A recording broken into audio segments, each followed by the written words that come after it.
94회 전산세무 1급 일반전표, 매입매출전표, 다음에 결산전표까지 손풀이 겸 입력을 한번 해볼게요.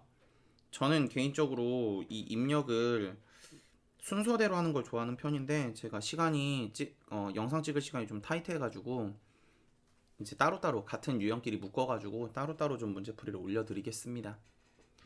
자, 1번서부터 가볼게요. 1번 1월 31일 거래처 사무상사에 시용품을 팔았대요. 시용품은 이제 시용판매라 그러는데 이 시용판매라는 개념은 상대편의 구매 의사를 받을 때 물건을 팔았다라고 인식하는 부분을 시용판매라 그래요. 그래서 우리 홈쇼핑 같은 거 보다 보면은 TV 광고할 때 안마의자나 아니면 정수기 같은 부분은 한번 써보시고 일주일 써보시고 나서 그때 구매 의사를 밝혀주셔도 됩니다. 요런 게 있으시거든요. 그런 게 이제 시용판매고, 부가세법상에서도 시용판매는 상대편의 구매 의사를 받을 때 공급 시기, 즉 물건을 팔았다라고 보겠다라고 이제 바라보는 관점이시거든요. 제품을 20개로 잡으시면 안 되고 12개로 잡으셔야 돼요. 구매 의사가 밝혀진 건 12개니까. 그래서 200만 원에 곱하기 12를 해서 2,400만 원만큼이 공급 가액, 즉 과세 표준이 되시는 거예요. 왜냐면 부가세 별도라 그랬으니까. 자, 다음 그러고 마저 계속 가보면 현금 영수증 발행했다 그랬죠? 그러니까 현과 매출이고, 다음에 분계 유형은 보통예금이니까 혼합. 그래서 차변의 보통예금 부가세 포함해서 받아야 되니까 2,640만원. 다음 대변의 제품 매출 판 거는 2,400만원. 다음에 매출세액 있어야 되겠죠? 부가세 예수금 240만원이 됩니다. 다음 아래 계속 가볼게요. 2번도 전산세무 2급 이제 하면서 기본적으로 하시는 분계죠. 액면가액이 2천만 원인 사채를 2,100만 원에 발행해서 보통예금에 입금되었다. 그럼 차변의 보통예금 2,100, 대변의 사채나 주식 같은 경우는 발행할 때 액면금액으로 기록을 하시죠. 왜냐하면 나중에 미래에 갚아야 되는 순수한 사채 금액이 2천이라고 그 종이에 적혀있다는 얘기니까, 증서에 적혀있다는 얘기니까. 자, 그러고 또 마저 계속 가면요. 사채 발행 수수료가 80만 원을 현금으로 지급했다 그랬죠. 그럼 대변에 현금 80이 오겠네요. 자, 그래 차변에 보통예금 2,100.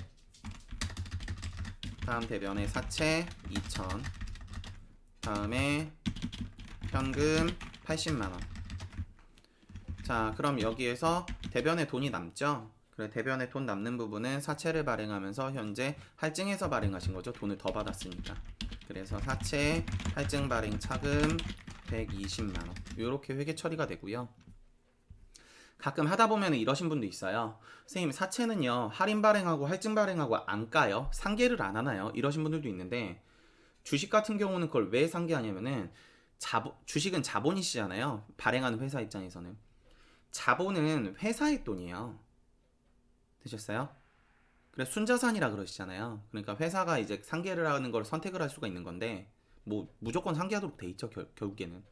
근데 사채 같은 경우는 부채잖아요. 그럼 내가 갚아야 되는 거예요. 그러니까 내 돈이 아니라 남의 돈을 빌린 거기 때문에 내가 갚아야 되는 거라서 내 맘대로 이렇게 상계를 하시면 안 돼요. 되셨어요? 그래서 상계를 안 하신다라고 생각을 해주시면 좋을 것 같아요. 자, 다음 아래 3번 갑니다. 3번 외국인 근로자를 위한 출국 만기보험에 가입을 했대요. 이 출국 만기보험이라는 거는 여러분들이 이제 아시는 계정으로는 뭐라 부르시면 같냐면은 퇴직연금 운용자산하고 같아요. 그래서 확정급여형 회계 처리하실 때 퇴직연금 운용자산 잡으시잖아요. 그래서 그거랑 같다고 생각을 하시면 되고, 다만 이 계정을 부를 때 퇴직연금 운용자산이라 안 부르고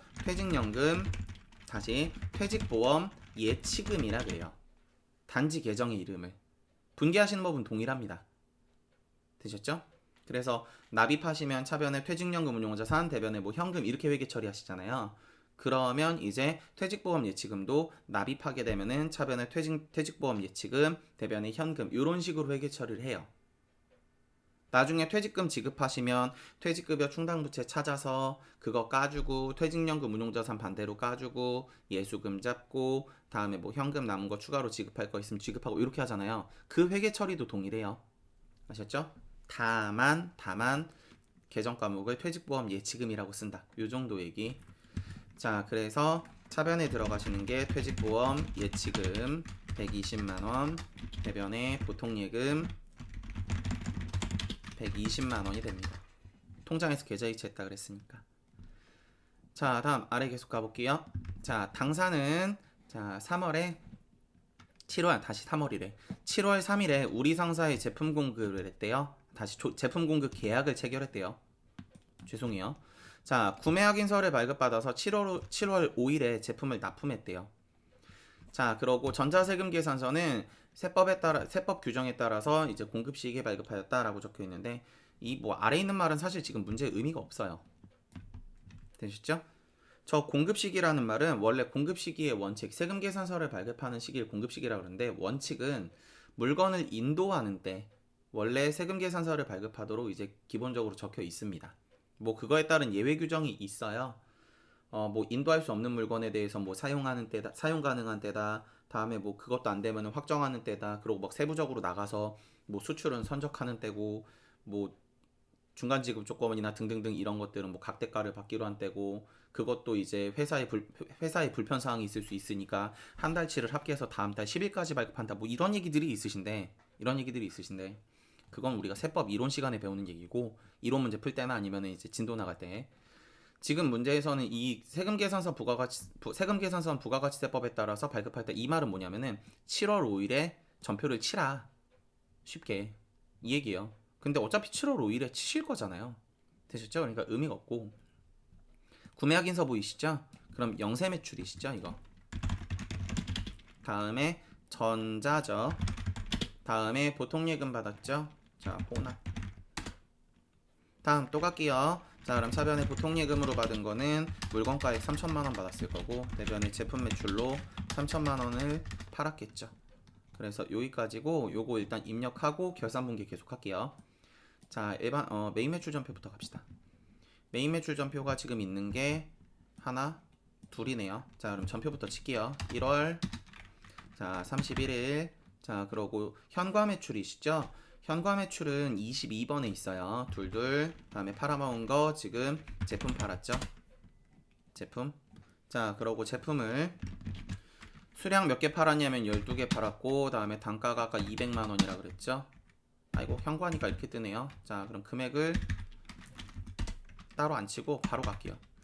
자, 31일 다시 현과 22번 제품 따로 안 칠게요. 자, 현과 카과 건별은 공급대가로 치시죠. 합쳐서 칠게요. 자, 그래서 2640만원.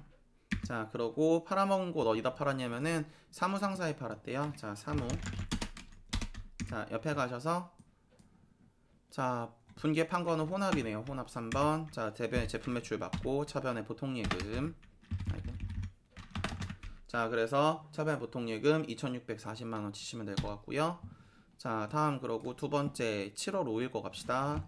자, 7월 5일 영세 매출은 12번에 있어요. 제품 팔았고요. 자, 그러고 금액은 3천만원. 자, 그러고 나와 있는 거 우리 상사. 다음에 옆에 가셔서 전자 있고 다음에 영세율 구분 같은 경우 구매확인서는 내국신용장 구매확인서 3번이시죠. 다음에 나와 있는 거 혼합이니까 3번. 자, 그러고 차변에 보통예금 되셨죠? 엔터. 자, 원판 나오고 일반 전표 입력으로 가서 2번 3번 갈게요. 자, 2월부터 12일 차변 3번. 자, 그러고 보통예금 2,100만원. 칸이 잘 안 보이니까 조금 조정 좀 할까요? 안 보이실 것 같아서.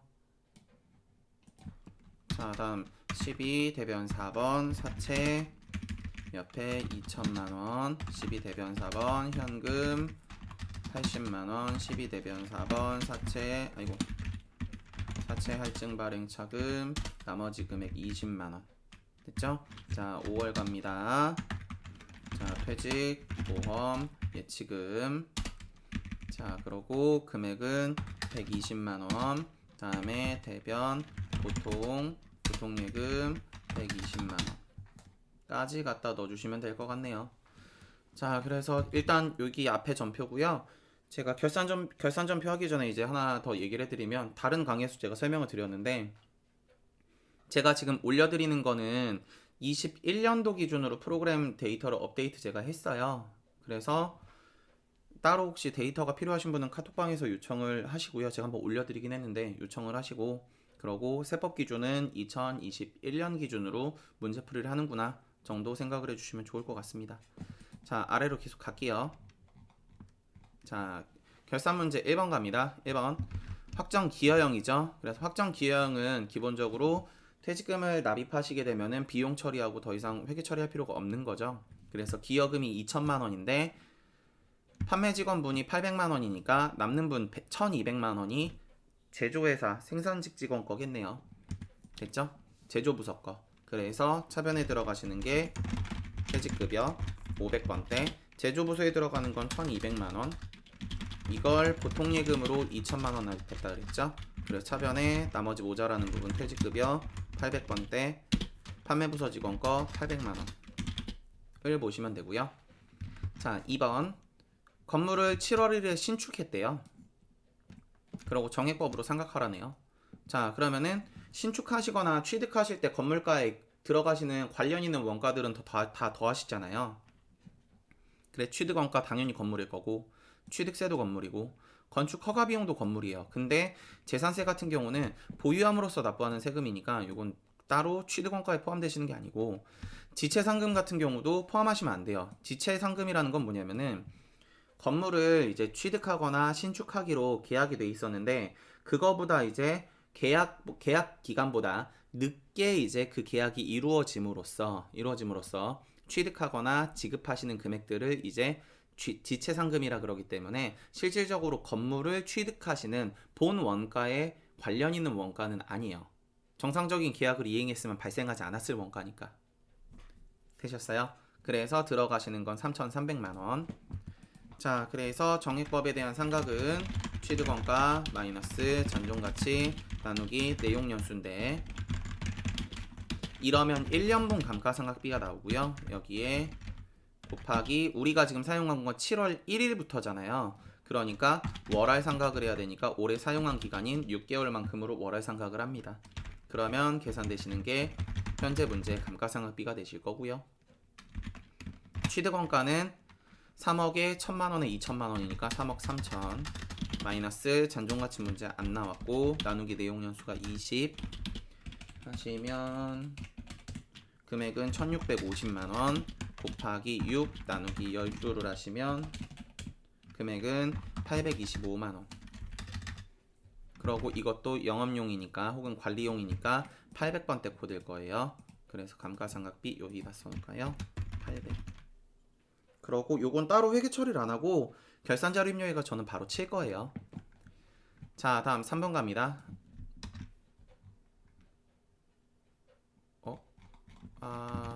글자처럼 취급을 안 했네요. 자, 잠시만요. 세무사에 문제 만들면서 좀 표를 글자처럼 취급해주면 좋지 않을까 라는 생각을 합니다. 자, 회사 대표이사, 농담이에요. 그냥 우스갯소리 한 거예요. 대표이사에게 일시적으로 자금을 대여하고 있다. 당해의 대여금에 대한 이자를 결산에 반영하려고 한다. 가지급금 인정이자 조정면수 청구해서 회계 처리를 하시오. 나와 있죠. 자, 그럼 이자는 수취하지 않았대요. 그럼 미수수익일 거고. 되셨죠? 그럼 인정이자 부분에 대해서 회사가 지금 미수수익을 잡는 거죠. 그래서 차변에 미수수익 1372만 다시 76만 2295원. 대변에 이자 수익 1376만 2295원. 이렇게 회계 처리를 함으로써 회사 계상액이 이렇게 들어갑니다 라고 적혀 있는 거예요. 이게 세법이라면, 법인 조정이라면 제가 추가적으로 말 설명을 더 해드릴 텐데 지금은 결산전표니까 따로 말 설명을 생략은 하겠습니다. 자, 아래에 기말재고 자산의 실질재고 조사 결과 다음과 같으며 재고 수불부를 확인하니까 도착지 인도 조건으로 판매를 했대요. 그러면 도착을 해야 팔았다라고 보겠다라는 거예요. 근데 아직 운송 중인 제품이 2천만 원이 있죠. 근데 그게 반영되지 않았대요. 그러면 아직 운송 중이라는 건 상대편에 도착하지 않았으니까 판매하지 않은 물건이고, 그러니까 그거는 우리 회사 물건이니까 제품가액에 더해 주셔야 돼요. 그래서 원재료가 1,500만원, 제공품이 3,000만원, 다음에 공 하나가 더 있네요. 제품은 2,500에 2,000을 더해서 4,500만원이 됩니다. 그래서 결산을 하실 때는 전표 입력을 먼저 수동 전표를 먼저 치시고 다음에 결산재료 입력을 하셔야 되니까 되셨죠? 전 전표부터 칠게요. 자, 일반 전표 갑니다. 12월 31일 차변 3번 퇴직, 다음에 급여 500번 때 옆에 가서 1,200만원, 다음에 차변, 다음에 퇴직, 다음에 급여 800번 때 옆에 가서 800만원, 대변에 보통예금 2,000만원. 자, 내려와주고 미수수익, 자, 차변 3번 미수수익 옆에 가서 1,376만 2,295원, 대변 4번 이자수익 1,376만 2,295원 됐죠? 자, 원판 나오시고 결산자료 입력으로 가셔서 자, 공 하나 12 치시고 감가상각비부터 감가상각비 800번대죠? 자, 아래 내려갈게요. 자, 감가 800번대 여기 있네요. 건물 825만원. 자, 그리고 아래 내려와서 재고자산 기말거 원재료가 지금 얼마 있냐면은 여기 있네요. 원재료가 1,500만원, 다음에 제공품이 3,000만원, 다음에 제품이 4,500만원. 그리고 항상 전표 추가 까먹으시면 안 돼요. 전표 추가 F3 엔터 까지 하시면은 앞에 전표 문제 풀이가 끝입니다. 자, 세법 시간에 다시 뵐게요. 자, 수고하셨습니다.